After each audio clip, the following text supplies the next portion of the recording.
turabasuje mwese mukurikira ibiganiro byacu. Uyu ni wa mwanya mwiza tuba tubagezaho sport update ziba zigezweho mu rubuga rw'imikino. Urubuga rw'imikino turorohera mu Rwanda. Shampiyona yarakomeje. Ikipe ya APR FC yatwaye igikombe cya shampiyona. Turaza kubabwira uko urutonde ruhagaze. Turajya no mu gikombe cy'amahoro.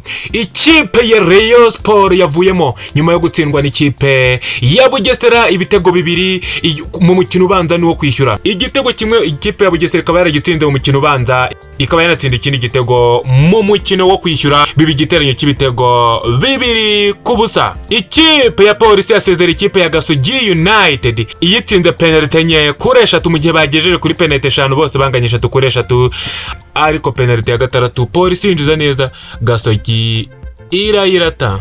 Ku mugabane w'Uburayi mu mashampiyona agiye atandukanye arenda kugera ku mpera, dore yuko amakipe azatwara ibikombe yamaze kwisuganya, ndetse n'amakipe azamanuka nayo bikaba byenda kugera ku mpera. Duhereye muri Premier League, muri English Premier League, ikipe ya Arsenal, Liverpool, Manchester City na Aston Villa zikaba arizo kipe ziri muri Big Four, aho ikipe ya Arsenal iri ku mwanya wa mbere n'amanota 78 inganya n'ikipe ya Liverpool, zigakurikirwa n'ikipe ya Manchester City ariko yo ifite 73, ariko ikaba ifite imikino 32 mu gihe izindi zifite 33. Byumvikana neza ko ikipe ya Manchester City ariyo ifite amahirwe yo kuyobora urutonde rwa shampiyona muri Premier League, ikaba ari nayo ifite amahirwe menshi yo kuba yatwara igikombe cya shampiyona.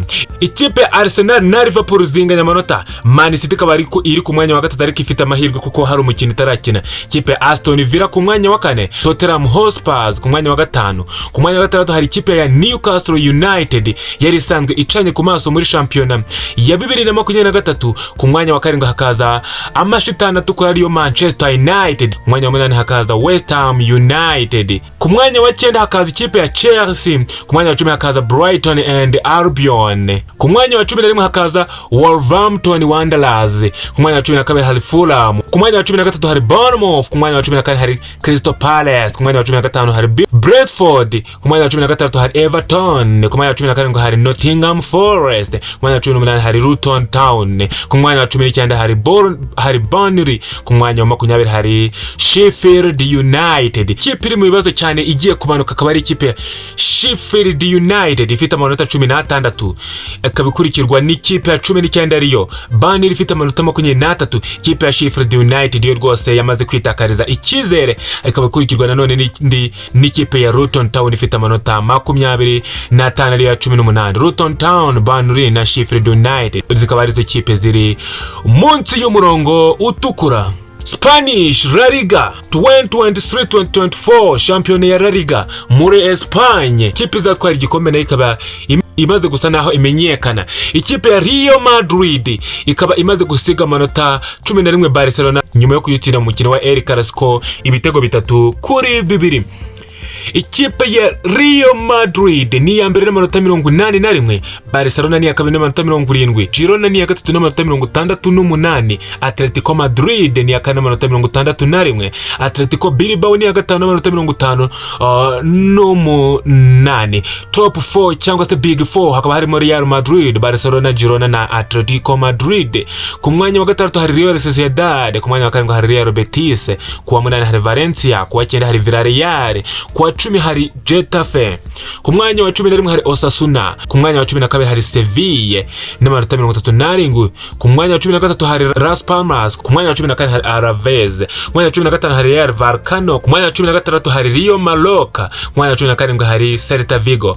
Amakipe ari munsi y'umurongo utukura hakaba hari 18 ya Cadiz ifite amanota 25. Ku mwanya wa 19 hari Granada ifite amanota 18. Ku mwanya wa nyuma hakaba hari Almeria n'amanota 18. Almeria rero mu mikino 5 iheruka yatsinzemo umwe, itsindwa imikino 3 ikaba yaranganyije 2. Na ikipe ya Granada ya 19 ikaba yaratsinzwe imikino 4 itsinda umwe inganya umukino umwe.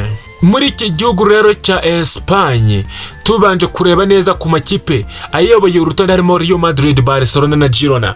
Ikipe ya Real Madrid turebye mu mikino 6 iheruka, Real Madrid yatsinze imikino 5 inganyamo umwe. Ikipe ya Barcelona itsinda imikino 4 inganya umwe, ariko itsindwa umukino umwe yahuriyeho na Real Madrid. Girona, ikipe ya Girona ikaba yaratsinze 3 inatsindwa 3, kimwe n'ikipe ya Atletico Madrid yatsinze 3 nayo ikaba yaratsinzwe imikino 3. Dukomeje muri shampiyona y'igihugu cy'Ubufaransa. Muri shampiyona yo mu gihugu cy'Ubufaransa, ikipe ya PSG iri ku mwanya wa mbere n'amanota 66. Ku mwanya wa kabiri hari ikipe ya Monaco n'amanota 55. Brest iri ku mwanya wa gatatu n'amanota 53. Ku mwanya wa kane hari Lille n'amanota 52. Ku mwanya wa gatanu hari ikipe ya Nice n'amanota 47. Ku mwanya wa gatandatu hari ikipe ya Rennes n'amanota 46. Ikipe ya karindwi ni Rennes n'amanota 42. Ku mwanya wa karindwi ikipe ya Lyon ku mwanya wa 8 n'amanota 41. Ikurikirwa na Marseille ku mwanya wa 9 n'amanota 40, inganya na Reims n'amanota 40. Ku mwanya wa 10, ku mwanya wa 11 hari Toulouse n'amanota 37. 12 hari Montpellier n'amanota 36, inganya na Strasbourg n'amanota 36. Ikipe ya 14 ni Nantes ifite amanota 31. Ikipe ya 15 ikaba Metz ifite amanota 29. Ikipe ya 16 ikaba ari Le Havre n'amanota 28. Muri shampiyona y'igihugu cy'Ubufaransa haba amakipe 18. Ikipe ya 17 na 18 biri mu murongo utukura. Harimo ikipe ya Lorient ifite amanota 26 iri ku mwanya wa 17, ndetse n'ikipe ya Clermont Foot ifite amanota 22 iri ku mwanya wa 18. Reka dukomereze muri shampiyona y'Ubutaliyane, aho ikipe ya Inter de Milan ikomeje kuyobora n'amanota 86, igakurikirwa na AC Milan n'amanota 69. Iyi kipe ikaba yaramaze no gutwara igikombe ya Inter de Milan ko yashyizemo ikinyuranyo cy'amanota menshi n'ikipe ya AC Milan. Ku mwanya wa gatatu hari ikipe ya Juventus n'amanota 38.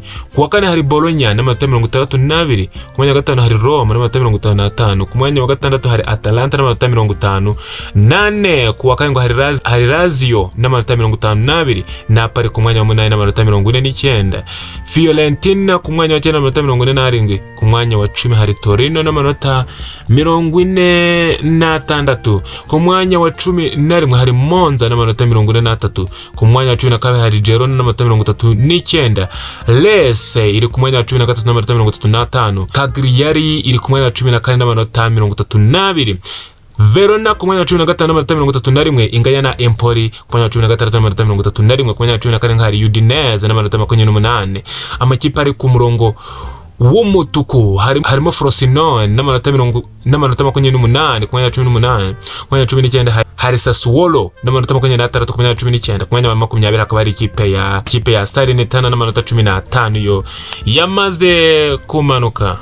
Mu gihugu cy'Ubudage, ikipe ya Leverkusen ikaba iri ya mbere n'amanota 80, ikaba yaramaze gutwara igikombe. Ikipe ya Bayern Munich, ikipe ya kabiri akaba ari yo Bayern Munich n'amanota 66. Ku mwanya wa gatatu hakaba hari ikipe ya Stuttgart. Ku mwanya wa kane hakaba hari ikipe ya Leipzig. Ku mwanya wa gatanu hari ikipe ya Dortmund. Ku mwanya wa gatandatu hakaba hari ikipe ya Eintracht Frankfurt. Ku mwanya wa karindwi hari Freiburg. Ku mwanya wa 8 hari Augsburg. Ku mwanya wa 9 hari Hoffenheim. Ku mwanya wa 10 hakaba hari Heidenheim. Ku mwanya wa 11 hakaba hari Werder. Ku mwanya wa 12 hakaba hari Mönchengladbach. Ku mwanya wa 13 hakaba hari Wolfsburg. Ku mwanya wa 14 hari Union Berlin. Ku mwanya wa 15 hari Mayence. Ku mwanya wa 16 hakaba hari Bochum. Ku mwanya wa 17 hari Köln. Ku mwanya wa 18 hakaba hari Darmstadt. Ikipe ziri mu murongo umanuka hakaba hari Konya 17 niyo, ndetse na Darmstadt iri ku mwanya wa 18. Big Four harimo ikipe ya Leverkusen ifite amanota 80, Bayern ifite 36, Stuttgart ifite 33, ndetse na Leipzig ifite 59, aho ikurikirwa na Dortmund ya gatanu ifite 57.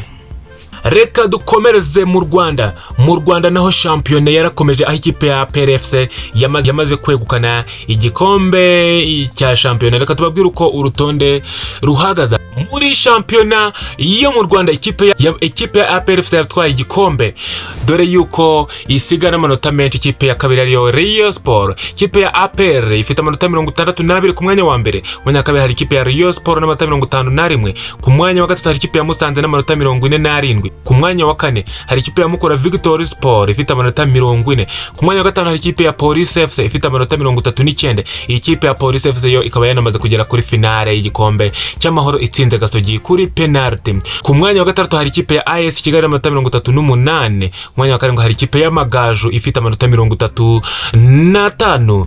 Ku mwanya wa munani hari ikipe ya Kiyovu Sport ifite amanota 38. Ku mwanya wa cyenda hari ikipe ya Gasogi United yakuyemo na Police mu gikombe cy'amahoro ifite amanota 32. Ku mwanya wa 10 hari ikipe ya Rwamagana City ikaba ifite amanota 32. Ku mwanya wa 11 hari Gorilla FC ifite 32. Ku mwanya wa 12 hari Etincelle ifite 32. Ku mwanya wa 13 hari ikipe ya Marine nayo ikaba ifite amanota 32. Mwanya wa 14 hari ikipe ya Bugesera FC. Bugesera ikaba ifite amanota 25 ku mwanya wa 14. Iyi kipe rero ikaba yanakuyemo ikipe ya Rayon Sport mu gikombe cy'amahoro yitsinze arere tour umukino ubanza no kwishyura ibitego 2 mu giteranyo. Ikipe ziri mu murongo utukura harimo ikipe ya 15 ariyo Etoile de l'Est ikaba ifite amanota 25. Ikipe ya Sunrise ikaba ifite amanota 23. Ngibyo rero ibiri kuvugwa mu myidagaduro. Ngizo shampiyona zo mu bihugu bigiye bitandukanye uko zigiye zikurikirana mu manota. Mwakoze kudukurikirana rero mukore like, share, comment, mukore cyane subscribe tujye tubana mu biganiro bigiye bitandukanye. Ciao.